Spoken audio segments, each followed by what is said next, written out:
Camp objectives for the next couple of days. Super basic, gaining new skills and techniques. For our workshops, we've got nutrition, strength and conditioning and activations, on-bike positioning, and race reflection and goal setting for tomorrow afternoon. So we get about 12 hours of track time, with lots of physical and technical work involved there. So it's just about having fun and engaging with like-minded riders, maybe meeting some people, some new people, or just catching up with friends. Yes, we're going to have fun, but it's not all going to be easy, particularly on our big days. There's a lot of track time, 5 hours is quite a bit, so push yourself to your limits. And feel free to try new things, particularly in our sessions tomorrow with the lunch and sprint racing. Give something new a go. It doesn't matter if you win or lose if we are having a bit of a race. Ask lots of questions. Again, we've got plenty of coaches here to help you guys. Even in the workshops, please ask lots of questions and get out what you put into this. Sometimes you guys might see online, or you might hear from people, or you just need to do this with your position, get a bit lower or longer, or whatever it might be. Okay, so it's good for you guys to be aware of your bodies and try and have an understanding of whether that's a good thing to do or not. Okay, and it might just take a little bit of time to progress towards that. Why is it so important that we get your body in the best position on the bike? Yep. You're more aero. More aero? Yep, that's a good one. More efficient. Yep, for sure. Reduce injury risk. Perfect. You see my next slide. So I guess it's looking at what is the most efficient way to do it, and then taking into account aerodynamics as well. Or your body on the bike accounts for around 85% of the drag as you're riding through the air. All right, so we're going to go a little bit discipline specific and talk about pursuing to start with. So the idea with the picture at the top is to give us an idea that that is how we'd like a pursuit position to look these days versus the picture at the bottom. We really start at the back end of the bike. Okay, so we really look at how your pelvis is sitting on the saddle to start with. What we want to see as you go down onto the pursuit bars is that your back ends up being pretty flat. Having the right seat height, the seat back of the seat, the angle of the seat, hyper seat, also the pedaling side of things. We don't want to see your pelvis moving all over the show. If you're sitting on the bike, things like resting your heel and seeing that your knee is just a little bit bent is kind of an easy way to reference that. The placement of your cleats and the length of the cranks. That has a direct relationship, we've mentioned, to the front of the bike. If you make it super aerodynamic through the front and you're not ready for that and you make the bike really twitchy, that's not always helpful because then you don't hold a good position. You sometimes will come up out of it because you're struggling to actually control the bike. All right, and the other one, this is pretty important, you've got to be able to see enough of where you're going. Having your bars set up in such a way that it's comfortable to relax down onto them, okay? They're long enough that you can actually stretch your back and get it flat. Running some upward angle, having the bars as narrow as you're comfortable that you can still see, and the height of the bars. So again, it creates as flat of a back position as you can. How you wear your helmet so that aligns and all that sort of thing. What are you going to think about when you jump down onto the bike?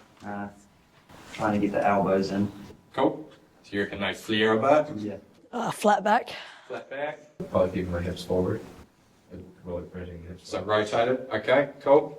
All right, so that's cool. You've all got something to work on. Thanks, Justice.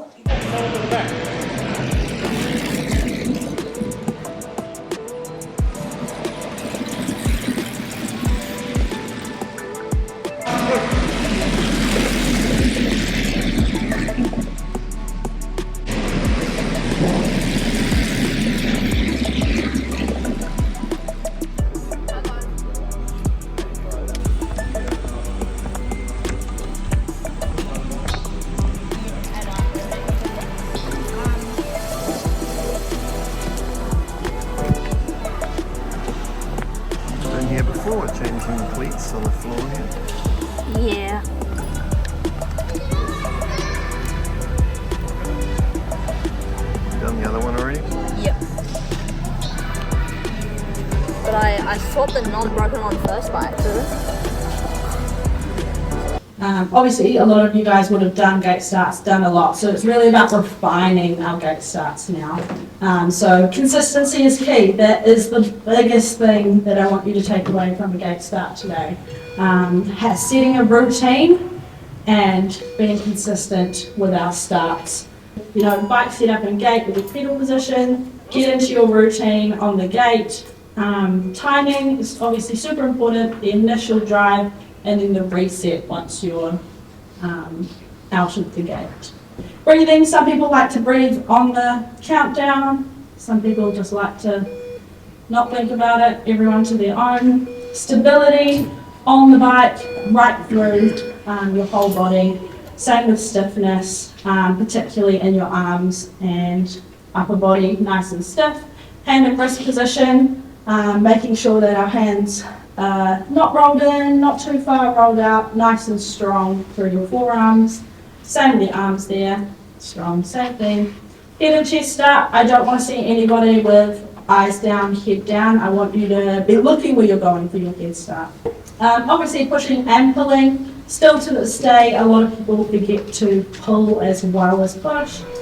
And then the hip drive is forward, not side to side. So the phases of standing start, you've got your pre-launch, your gate release, your hip drive, and then your reset. You've got you come back for your pre-launch, obviously gate release, coming out of the gate as soon as that light's turning green, getting your hips right through forward to the front of the handlebars. The reset is getting your hips back so that you can do a full drive through again. Alright, so that's the reset we're talking about. Not side to side, the back and forth movement. So as soon as you've had full extension in your hip drive and your hips are as far forward as possible, you've got as much out of the pedal stroke as possible, it's about getting our hips back as fast as possible to reset to do another full drive and extension. Hands and wrists in the same position, feet and hamstrings engaged. When we talk about this engaging your foot and not having your heel dropped down, it's not just about lifting your heel. You want to engage your hamstring. So think more so about tensing your hamstring rather than just lifting your heel up. Okay? Because lifting your heel up is very different to actually getting tensed in your quad and hammy. Pushing back into the gate as far as possible. Breathing in sync with the countdown. Go out of the gate before we hear the beat, rather than hear the beat and then go out of the gate. Within that second of the light turning green, you should already be starting to move your body. Therefore, the gate is releasing as you're already over your handlebars, okay? We're talking milliseconds here, but sometimes that can be the difference between winning and losing the race, right? Let's really concentrate on these gate starts. We concentrate and get in the zone on race day, so let's try and do that for every gate start today, not too much yapping with others and whatnot. So, I guess the big thing about these sorts of workshops is making sure that we cover enough bases that all of you, or each of you, takes something away from it. For some of you may not actually be in the gym, and it's not just about being in the gym, it's about using your own body weight to develop strength. So for me, what I like to do is I like to look at it from the other end of the spectrum, and that is that if you look at what's required for a world-class performance, then we work backwards from that, and some key things are that you are beginning the process of moving well.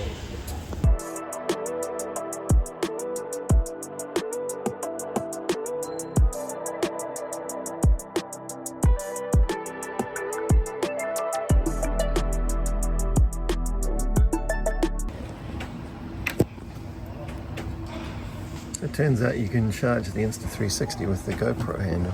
That's useful. Yeah. But this exercise you shouldn't lose it with a fourth rider. Any questions on what we're doing if we understand? Can I just say one thing? And I say it to the Cambridge High kids all the time. When I'm on the truck, as my assessment, I'm actually not finished until I get to the back. But the key thing when I'm going into that corner, I want two powerful pedal strokes when I lap up. So when I go fast, I lap up. And underneath it when I'm onto the back.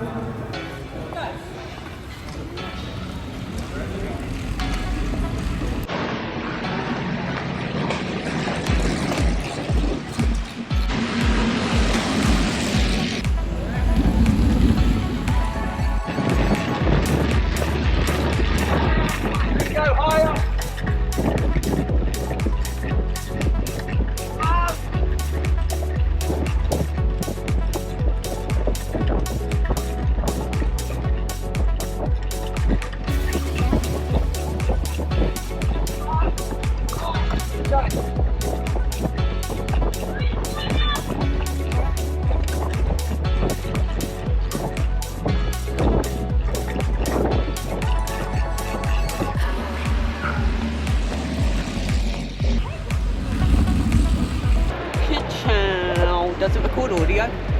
Yeah. Ka-chow!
Anything to say after day one of the trekking?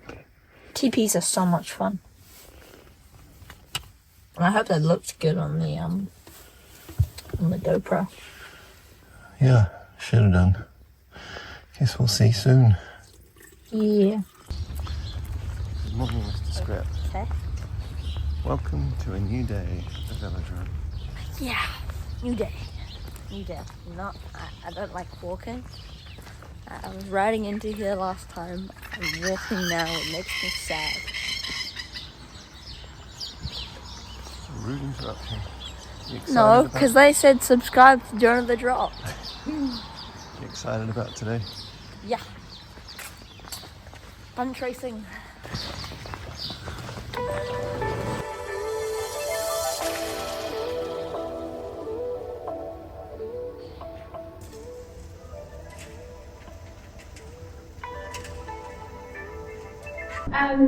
First of all, thanks for coming.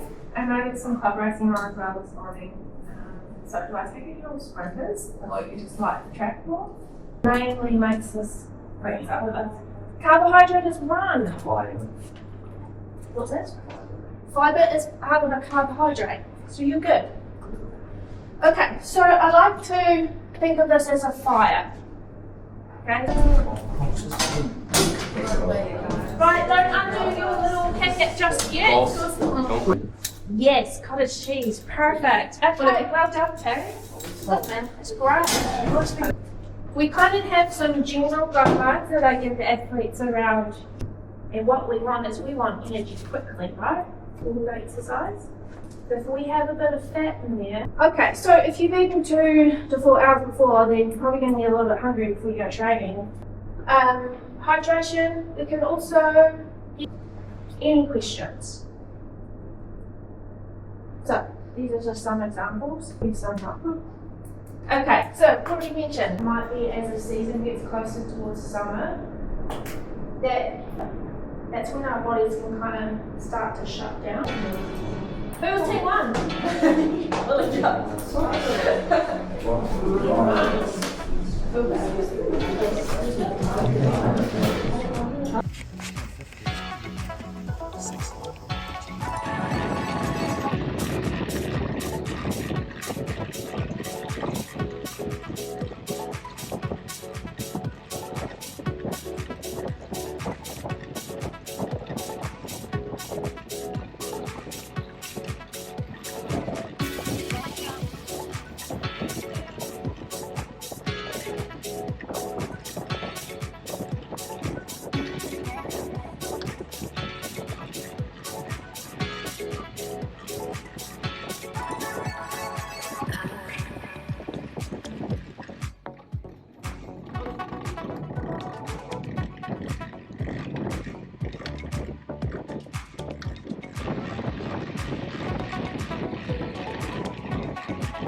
What?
Go, Scrub! Come on, Scrub! By 5 millimeters. It was that close. Otherwise, it was Jona, so I can't say. I'm not gonna argue too hard.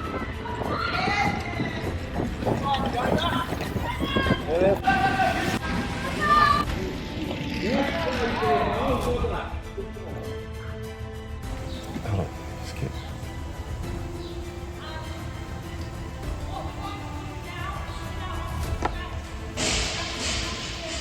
What's for lunch? Homemade fried rice. Now, because I know I was listening in the nutrition seminar, and that the rice is good for the carbs to use while I'm riding, and the egg's good for the protein, so I can have muscle recovery. Groovy. So I gotta go back in. How was your how was the morning? It was good. I think I did a pretty good elimination. You did. I got 5th out of Nick, Miles, Cooper, and Cole. I mean, I tried to stay with them, but you know, my legs were just. I tried to push and. I didn't video Maya's little seminars with you guys in the infield. What was she talking about? She was like, just debriefing after every race, like, cause she's like, assign yourself a goal, and then at the end of each race, it's like, I did this well, I achieved it, could have done better, stuff. Nice. And it was super, super weird for the scratch race because we were literally assigned goals. Oh. What was yours? I was assigned to stay in the top 4 and then sprint for the finish, which I mean, I may have got top 5. Yeah, 5. Yeah, so it worked well.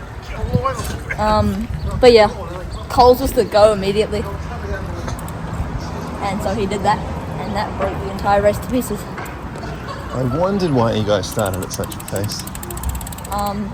I saw it early though. I'm just not that fast. So, yeah. Good on you. Gotta get faster than I would have been looking. Do you know what you're doing this afternoon? No idea. But you know what you're doing right now? Eating your lunch, right? Enjoy. I will.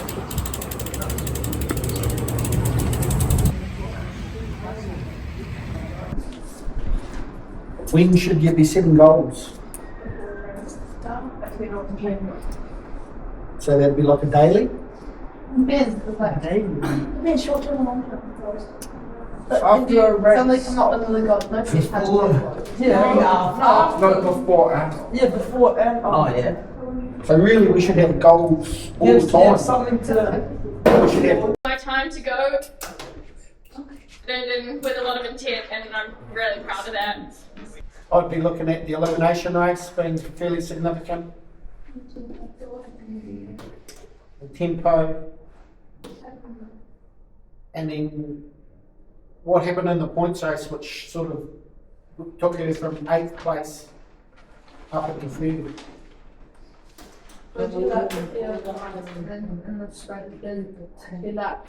So the reason that we've done this is so that when you go out onto the track, not just now, but every time you go out on the track or out race on the road, as you use that experience to learn from. One of the best coaches in the country, he always tells his riders there's only 2 results from a race. You either win or you learn. Often if you're in a good enough wheel, hopefully they're going to also see. From there, it's about creating a very nice arch.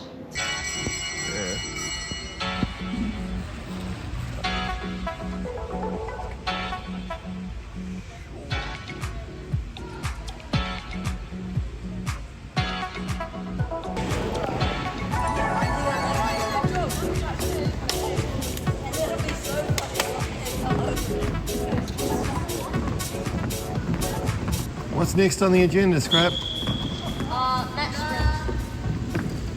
Match sprint and all the road. A video camera. Don't worry. Yeah. Oh, boy.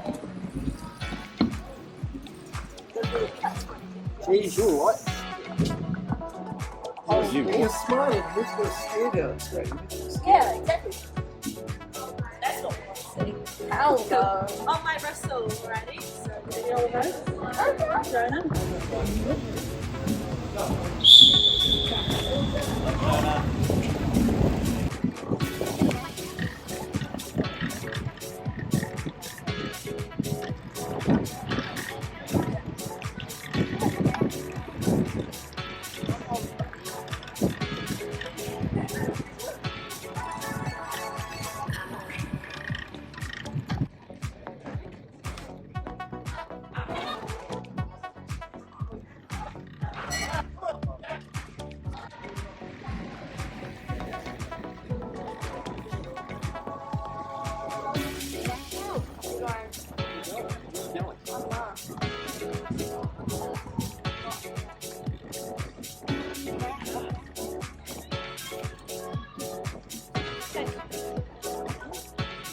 ready?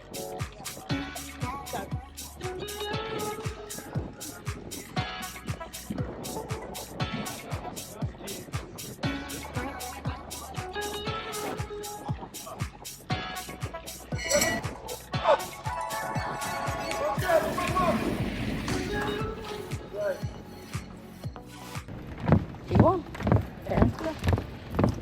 Working on it, don't you? Yep. I had to get him to play one. Distracted me. He's just helping you out. No, he doing circles around me. Ugh.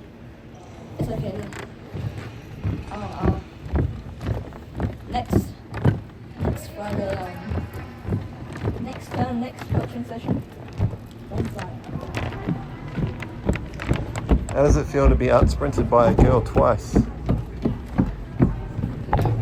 It feels fine because said girl was bigger, stronger, more powerful, and more experienced in track speed. So it's fine. Just extremely talented all round, I think. Yeah. You did well sticking on though. You said you won't even try it. You literally sit on that side. Come on. Yeah, I was encouraging you to go faster. And I gave you hints to literally go. Yeah. I was going up. I was like, you haven't taken another opportunity. Let's go again. Haven't gone. Well, we need to meet again on the road. Get more sprints into you. Scrap. Try and relax those hands. Keep your eyes up. But watch it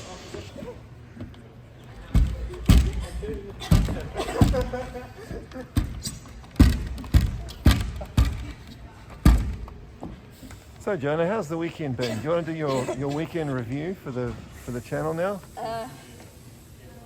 Thank you. Thanks Maya, you're a champ. Thanks Skippy. Welcome. This is where the real cycling dollars goes.